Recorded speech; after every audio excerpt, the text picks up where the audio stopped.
All right, now let's analyze President Ramaphosa's address. I'm joined by international relations scholar, Dr. Oscar Van Heerden. Thank you so much, Oscar, for joining me this evening. Of course, some very important things the President mentioned earlier. But let's first start with what were some of your key takeaways there?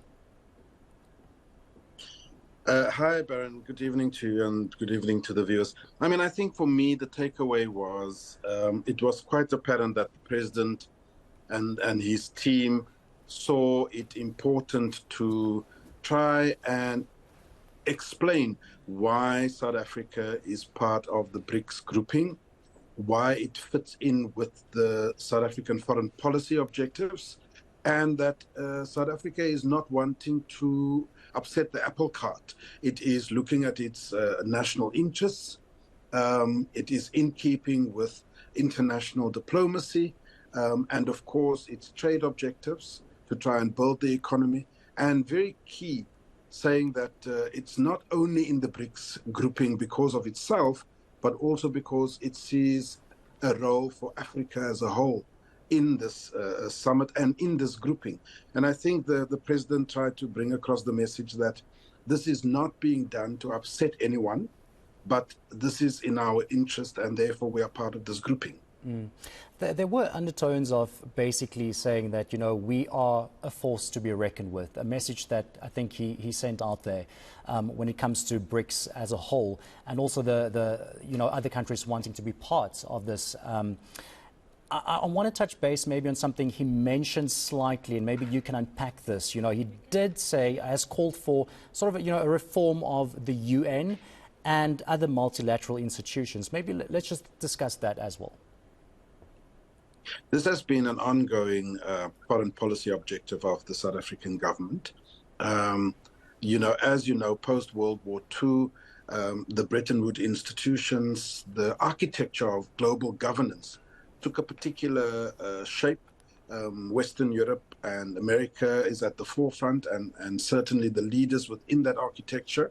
But the world has changed quite significantly since World War II, and South Africa has always been one of those countries that have been calling for that architecture to actually be more reflective of the current global order. We see a rising China.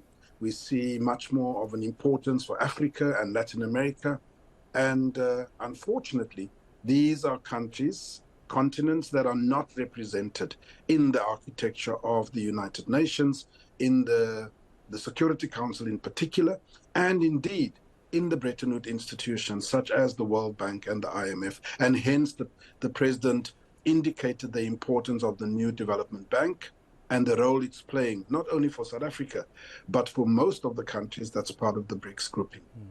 I think something that's also important that I took away from his speech tonight, of course, is the mentioning of the Chinese President, Xi Jinping. We know that he's not here in South Africa just for the BRICS summit, but he is here on a state visit as well, which is something a little bit different, from just attending the BRICS summit. And the President mentioned several agreements will be signed. What could those agreements, mean for South Africa, and how important is this connection with China? It's absolutely important. China is by far one of our biggest trading partners. I think that this is going to be an opportunity to extend the influence that the bilateral trade agreement between South Africa and China. And I would imagine it's going to cover a whole host of areas, from ICT to infrastructure. So as you know, China has got its road and Belt and Road Initiative, huge infrastructure investment on the continent in a number of African countries. And I'm sure South Africa would want to also talk to the Chinese about that kind of investment here in our own borders, because at the end of the day, the economy requires job creation. It requires infrastructure development. And I think that's going to feature high on the agenda when Xi Jinping actually comes on the state visit post the summit, and how we can actually get more out of the relationship. Of course, it's a two-way street.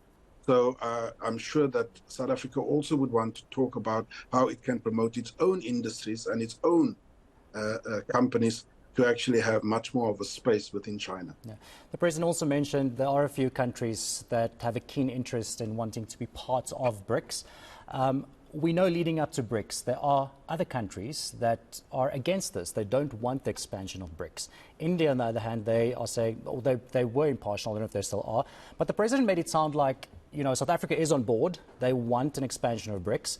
Russia, we know, wants an expansion of BRICS. China as well. But will there be a clashing of heads here when it comes to actually making a decision as to who to allow into BRICS? And also, what implications do we see unfolding here, maybe, if that's the case, if there will be a clashing of heads? Well, look, Baron, you know, the issue is about setting the criteria for an expansion of membership. You know, some people talk of an ideology, others talk of common policies and so on and so forth. I think that it's not so much that there are going to be disagreements amongst the current 5 members of the grouping. It's more about, can we agree on a set of criteria that qualifies whichever country is going to come into the BRICS grouping? And that could be a number of things. It could be about, you know, in terms of the new development bank, which countries can make a significant contribution. As you know, the 5 existing members of BRICS equally put in money into the new development bank to get it started. So that would be one criteria. And other criteria would possibly be about the socio-economic situation in those countries and many others. You know, it's going to be a situation where I don't think this particular summit is already going to decide who can and cannot come in. I think what it's going to be, it's a commitment to expansion, and then what the basic conditions would be for countries to actually come in. And I know Brazil, they were ahead of this, you know, against expanding. Do you know maybe why they would be against, you know, the expansion of BRICS? I mean, I don't know what the Brazilians' position is, but what I can say is that, you know, there has been concerns from certain quarters that you don't want BRICS to become an alternative for a multi-party or a multilateral fora. We already have the African Union, we have ASEAN, we have the Latin American grouping, and of course we have the United Nations General Assembly. So I think that people are concerned that you don't want to have a massive group of all these countries and there's no actual common agenda besides trade between them, because, you know, that simply means that countries can have bilateral agreements amongst themselves. So I think that's perhaps one of the reasons why Brazil is hesitant for an expanded BRICS. Yeah, and maybe a bit more back, you know, on the economic financial front. You mentioned the NDB earlier as well. We know that there will be no talking. Well, we don't know for a fact, but it's been said that there will be no talking of a so-called BRICS currency. But there will be talks about how to discuss, or how to boost rather, local currency fundraising and lending within the BRICS bank.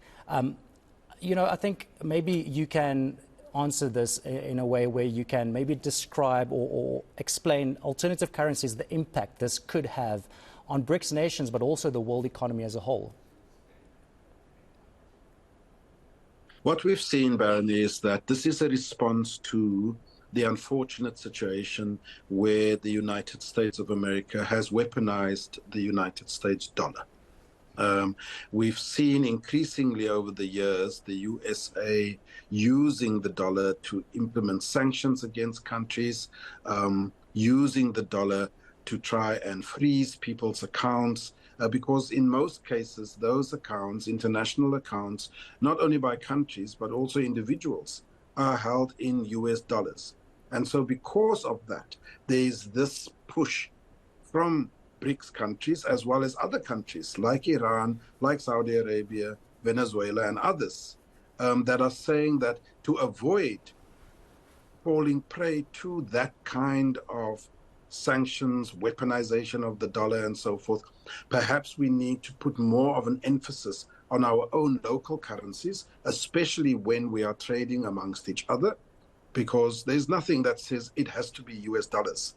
And so I think what the BRICS countries are doing is two things. One, let's try and capacitate and strengthen our local currencies by using it more with international trade, especially amongst ourselves, but also two, minimize this impact of a unilateral decision to weaponize the dollar and therefore lead to sanctions and so on.